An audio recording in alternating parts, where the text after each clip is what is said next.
This is the Alcohol Minimalist Podcast, and this is a special series. It's Still Dryuary. I'm your host, Molly Watts. Let's get started.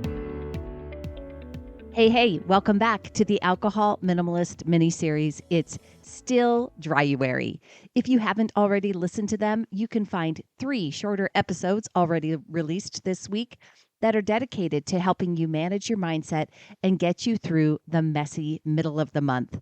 If you're listening to this on the day it's released, it's January 18th. We are now officially on the backside of the month, and I hope that if you're a regular daily drinker, you're beginning to really notice some of the benefits that are happening. One of the earliest things I recognized with multiple alcohol-free days, not this particular dryuary, but my first dryuary that I really did a full 31 days. One of the earliest things I recognized was an improvement in my overall mental baseline. I simply felt better mentally. That's saying something because January in Oregon is definitely not my favorite month. It's gray, it's rainy, it gets dark so early, it's cold. I'm just saying the weather is not very helpful for my mood in January. And I feel a little lighter. And that's true even now. And full transparency, I'm recording this while I am down in Arizona this year. Second year in a row that I've come down to Arizona during dry January. Last year, I talked a little bit about my mental state going in because I realized that I wasn't going to be quote unquote able to drink. That was the thoughts that my mind offered up. This time, none of that mind drama. I didn't even think about it. I just was excited to get down here.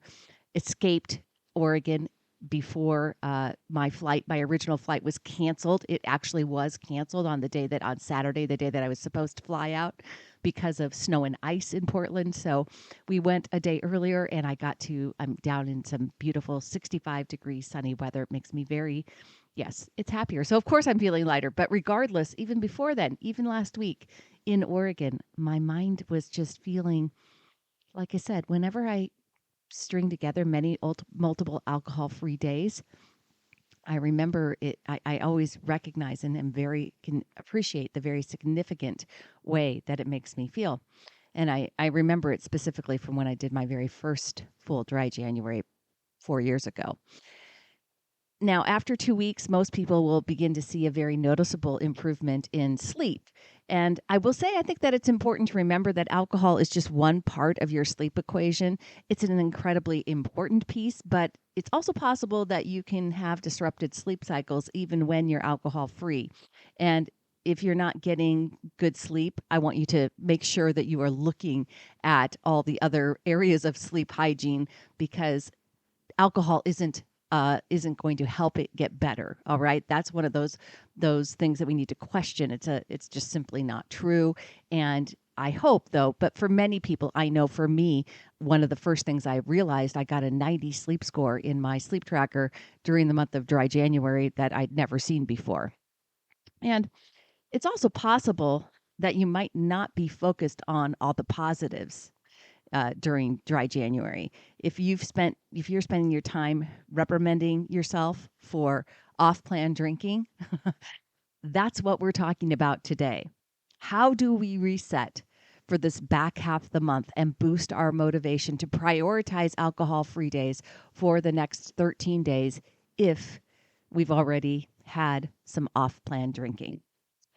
I tell you what, whether it's for this month or if you're actually interested in creating sustainable change around your drinking, this is the most important skill that you can build.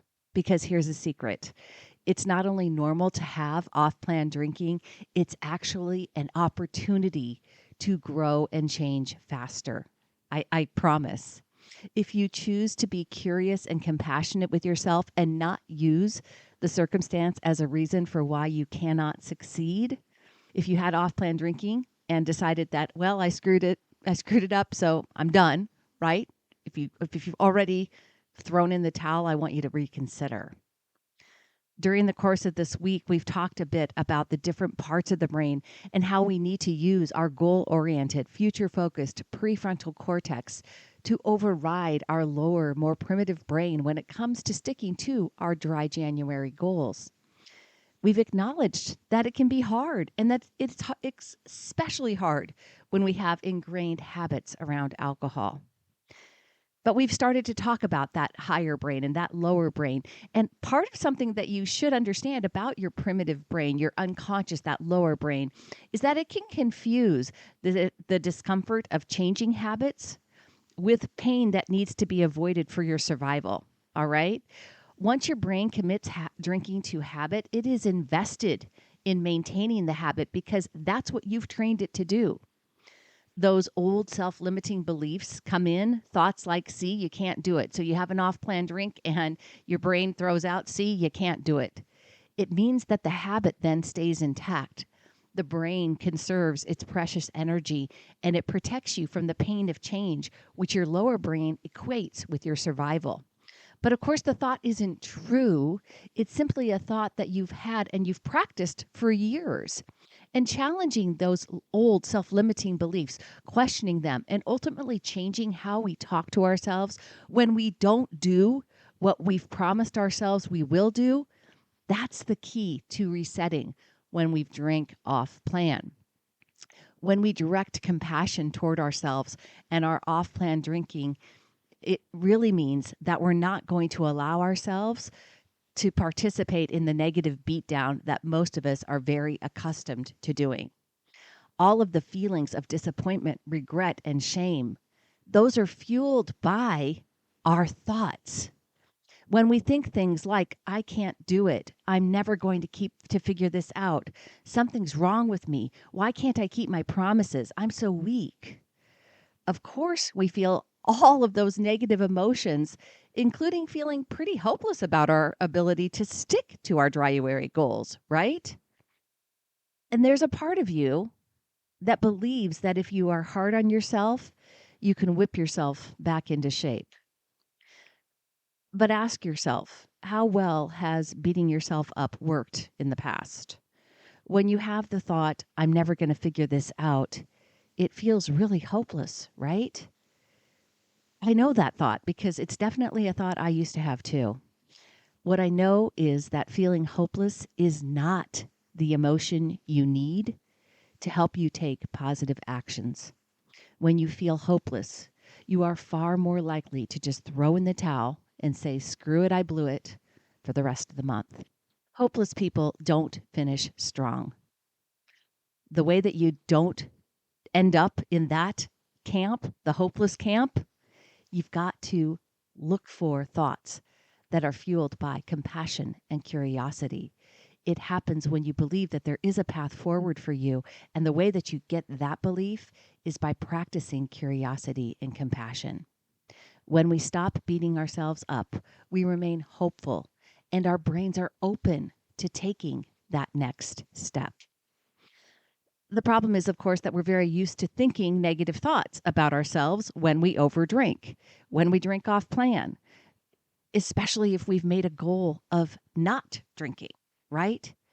It's the most well-worn neural pathway that exists, that beat-down path, and the thoughts feel very, very true. In psychological speak, these thoughts are called cognitive distortions. Cognitive distortions are a highly misleading way of thinking about yourself and the world. So check in with yourself and see if you notice that any of these beatdown thoughts fall into one of these common categories of cognitive distortions. Number one, all or nothing thinking. So absolute words like always and never are key here. You heard me say them before in examples of the thoughts. I can't do it. I'm never going to figure it out. That is an example of all or nothing thinking. These two, overgeneralization. You're using the specific event to mean something about yourself in general. Again, you have an off-plan drinking event and you decide to use it as evidence that you are simply not capable.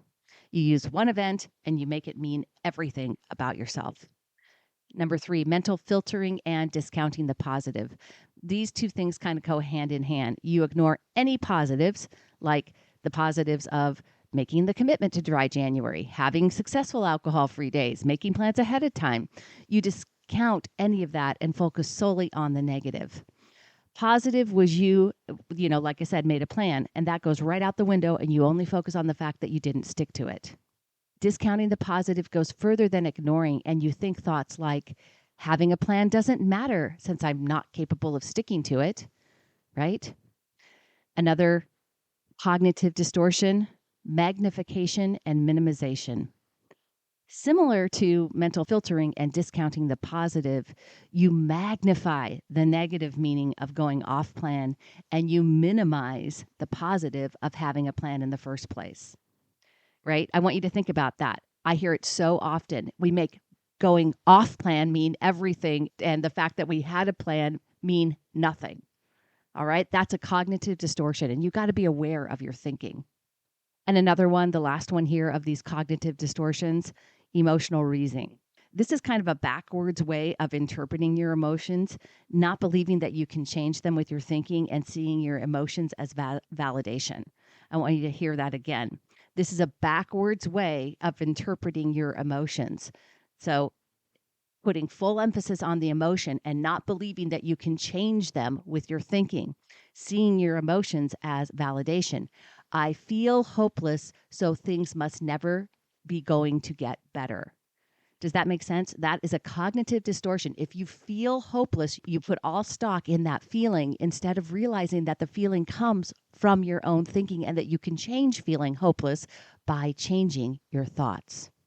Now, that's compassion. What about curiosity? What does it mean to be curious about our drinking decisions?